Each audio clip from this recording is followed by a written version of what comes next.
Ho, ho, ho, and welcome to the first day of our annual B2B Christmas calendar. So, in today's day, I guess, we will start with the most fundamental thing that we can do when building out an AI growth infrastructure for your B2B business. We're going to do audience analysis. And this audience analysis is not the type of process where I would explain, yeah, you should go to these pages and do this and that and this and that, and then you get to this output. No. What we're going to do today is we're going to run one massive prompt that we have prompt engineered. We're going to run it together. It's a very short process that I will walk you through. It is simply a few variables that we need to fill out.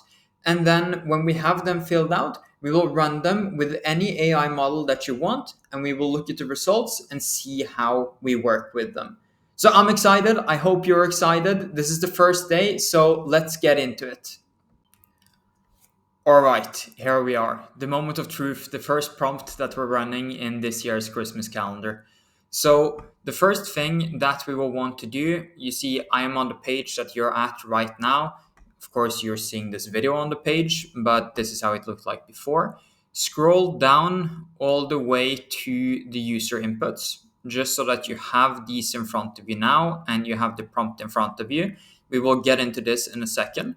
Before I do so, I want to just make it clear the types of AI models that I recommend that you use when doing this. Because you can easily go ahead and just run this with your normal ChatGPT or with your normal Claude or whatever that it might be, but you're not going to get as good results as what I'm going to show you now.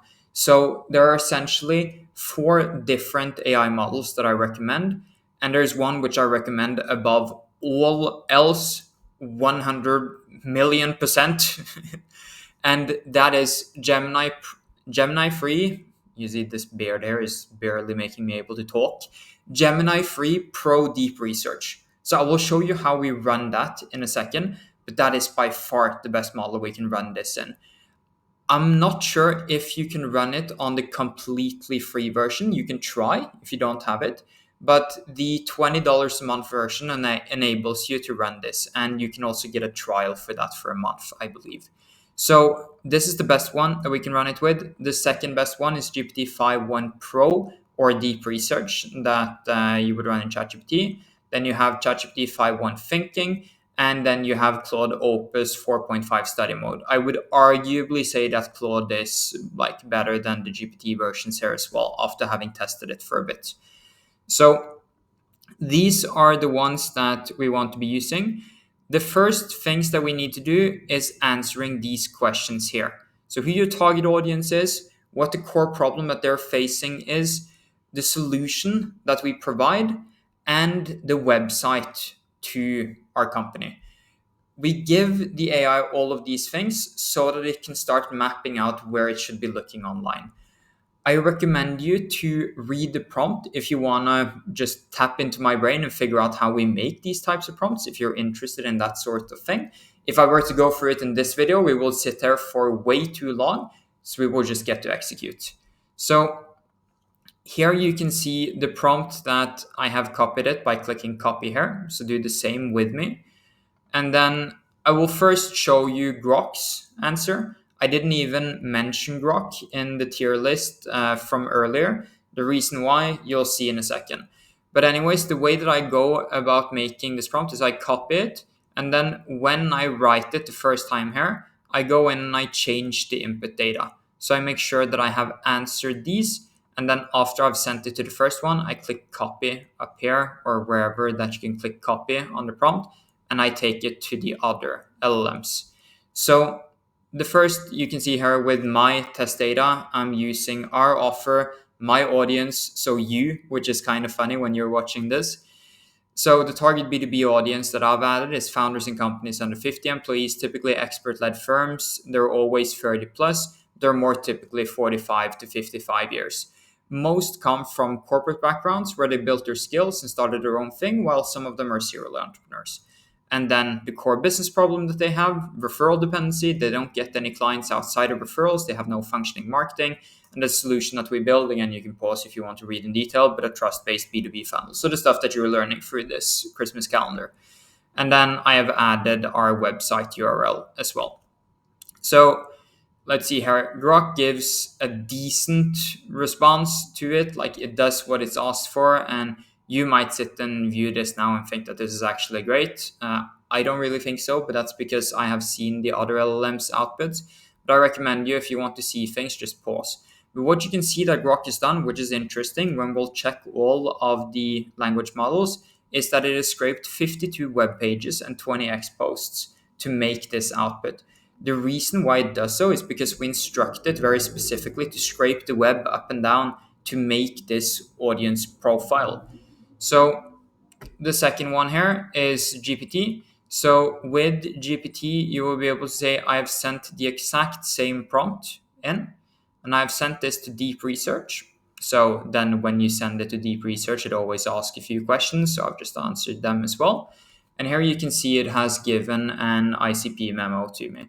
This is better than Grok, but in my opinion, it is still not, or it is just not at the level that Gemini is at right now. It is still pretty good. So you can read through this if you want to. For a lot of you, you might resonate with a lot of the things here, which maybe makes it even more interesting to pause and look at. But it's decent. And ChatGPT went through how many sources? Seems to be just 13, actually. Here we have Claude. So with Claude, you want to run it with Opus 4.5. You want to have extended thinking on, and you want to click on research. Then it actually does things in a good way. You can see here, like, I just have the normal Claude subscription, not the max one. So I pay like $20 a month on this. Thereby, you can't run too much of this on Claude, but you can do this to test. So I've sent the same prompt, and Claude also just asked a few questions to know. You can see our Claude searched 284 sources and spent 7 minutes doing this. And here's the output, which it has made, which, in my opinion, is way better than ChatGPT and Grok in this case. It is pretty long, so let's not spend too much time on this one. Now, on to the good stuff. So this is what we did with Gemini. We sent the same prompt. We put on thinking, so thinking with free pro, and then deep research. And then Gemini also asked Gemini actually didn't ask questions. They just outlined a plan. I click start research, and here you have the output. This is the type of output that you can expect to get. This is extremely in-depth, and while I'm reading this, there are things that I'm learning about my audience, and I'm a marketer. I'm not a person that only does service delivery within a specific niche field. I do marketing all the time, so I should know these things, in my opinion. But Gemini is so incredibly smart right now that if you run prompts that are this great, you will get so much out of it, which is super interesting to read. So we get these outputs, and then what I want you to do in this case is to go ahead and copy all of these outputs that you get, especially the one from Gemini, but you can do it from all of them. Add it to a Google Doc or to a Microsoft Word document or whatever that you might be using, and save it, because we will use this as context for our next prompts during the next days of the Christmas calendar. So let's move into how we can interpret these types of outputs. Because as you will see in the guide here, we want to look at how we read this. So one thing is to just have this Google document, but how do you actually use it?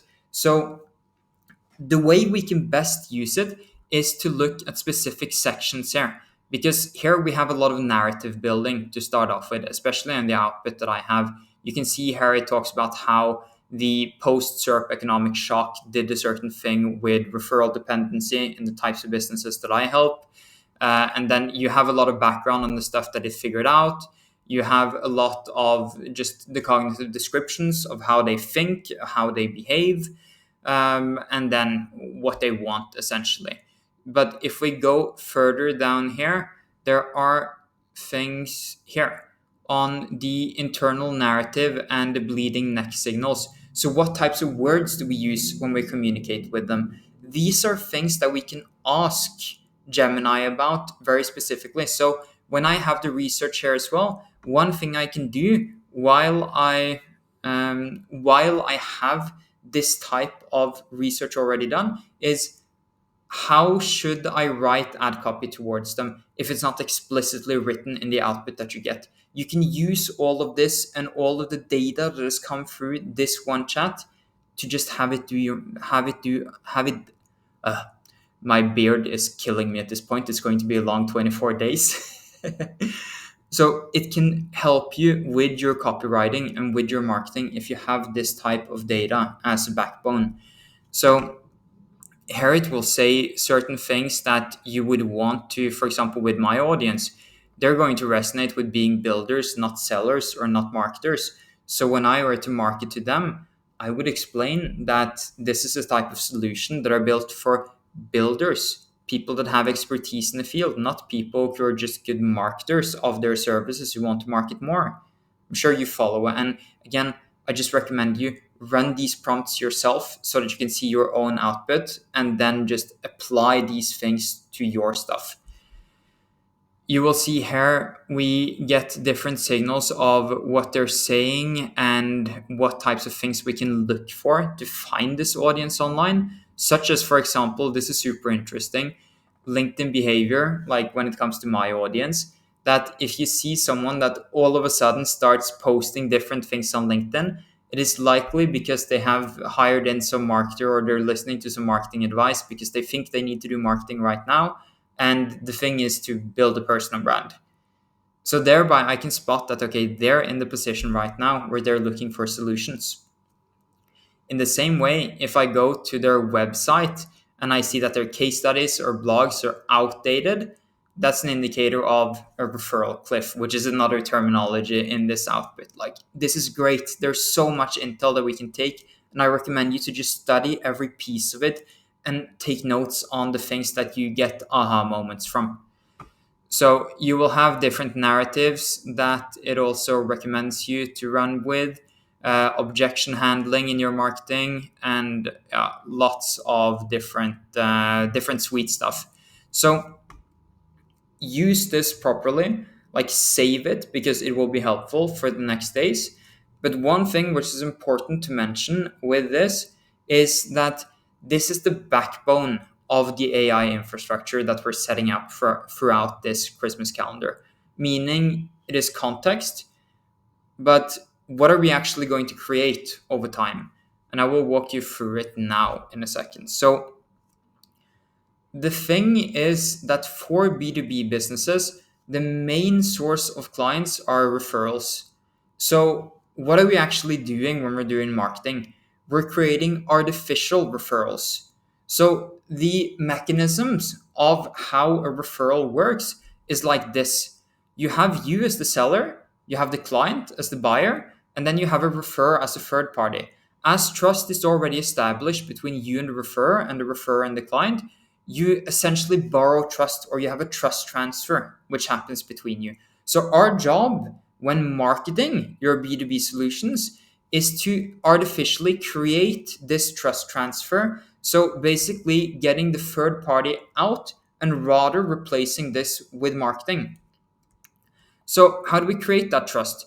There are four ways that we can create it. It's basically the most influential thing will be to have in-person meetings with people. That is not very scalable, as you know. It sounds like a hassle, and it is a hassle. You have having video calls with them, so one-on-one calls, essentially sales calls. That's a way of building trust.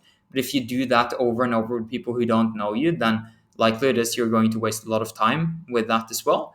You have one-to-many calls, so like standard webinar or live stream or whatever that you might do, where you help a lot of people at the same time.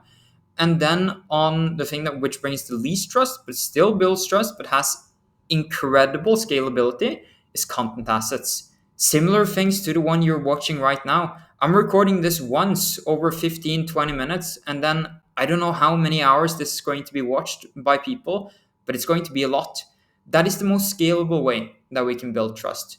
So if we look into where this audience analysis comes into play in our funnel and how we actually want to go about it, then it looks like this.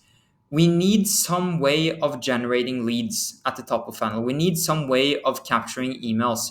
We can do that through one out of two methods, either LinkedIn posts, where we have some sort of asset that we create that is essentially a micro solution to a problem that the audience has. And then we share it on LinkedIn, people comment the word to get it, and we automate that this resource actually reached them.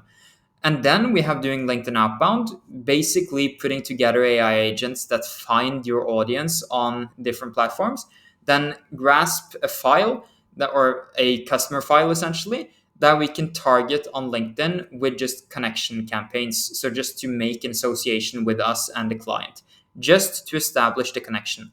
And then in both cases, we have compliant ways that we can get emails from these methods, and then we enroll them into our nurturing sequence. So our nurturing sequence is split in two. We have both emails that we send out. These emails are sent 20 different ones over 20 different weeks. And on week 21, people receive email number one again. All of these emails contain different sorts of these lead magnets, these micro solutions to their problems. And then we write the emails to just get people to open them, to see them over and over again, to get this basically reciprocity towards us and start trusting us more, because we're actually solving problems for them. We're not asking them whether they want to get on calls with us. And then we're doing the same thing with Facebook ads. So we take the customer list that we have, the CSV files, we feed them to custom audiences on Facebook, and then we run retargeting ads, which loop there as well. Because I mentioned that people get email number one on week 21 again. So there's a 5-month cycle where people are seeing emails. The reason why we do so is because people don't remember the emails they got 5 months back. The same thing with ads. When we circulate the ads 5 months back and forth, then people don't remember that they have seen this before. So it feels like they're consuming fresh content about their problems and solutions for them all the time. But we just set it up once. That's the beauty of it. When this is happening, we have an algorithm that tracks all of the activities that people are doing so that we can figure out what type of purchasing signals do we have for each individual lead. So when we attribute points to people, we're then able to place them in different brackets, either in cold, warm, or hot brackets, where, you guessed it, we only want to spend our one-on-one time. If we were to refer back to the trust hierarchy here, whoa, that was a lot of zoom. We only want to spend our one-on-one time on the ones that are in the hot bracket. That's how we set up a proper B2B infrastructure, or a proper B2B growth infrastructure, to be more specific. What we have done now during this video is the prerequisite to build everything else, because we need a proper audience analysis to have this content being created by AI. If you don't want to create it by AI, you need to go out and hire content teams, which is going to cost you lots and lots of money. So the things that we will be going through during this Christmas calendar is how to build every single piece of this. And then at the end of the month, when you're sitting with your family and celebrating, then you also have a proper B2B marketing system in place. And as a final note on that, if you want to skip that whole process of the 24 days and building out one thing at a time, also probably facing a lot of tricky things in there, because it's not easy, the type of setup that we will be doing, but we will be showing you nevertheless. Then I recommend you, if you want help doing this, to book a call with me. It should be a booking calendar, which is below on this page. You can book a time in with me, and then there are a couple of things which I need to know about your business so that I can prepare, and a video going more in depth about the system and how we can help you implement this in 90 days. If you'd like to do so, if you want to inquire about our help for that, then book a time below in the calendar, and then I'm happy to talk with you about that. Aside from that, for tomorrow, we have something really, really cool lined up. So I don't think you want to miss that. So put this thing on, or put this thing, make sure that our emails are arriving in your inbox, and then the next day, the next gift should be coming in around the same time tomorrow. So ho ho ho, and have a good start to your Christmas calendar.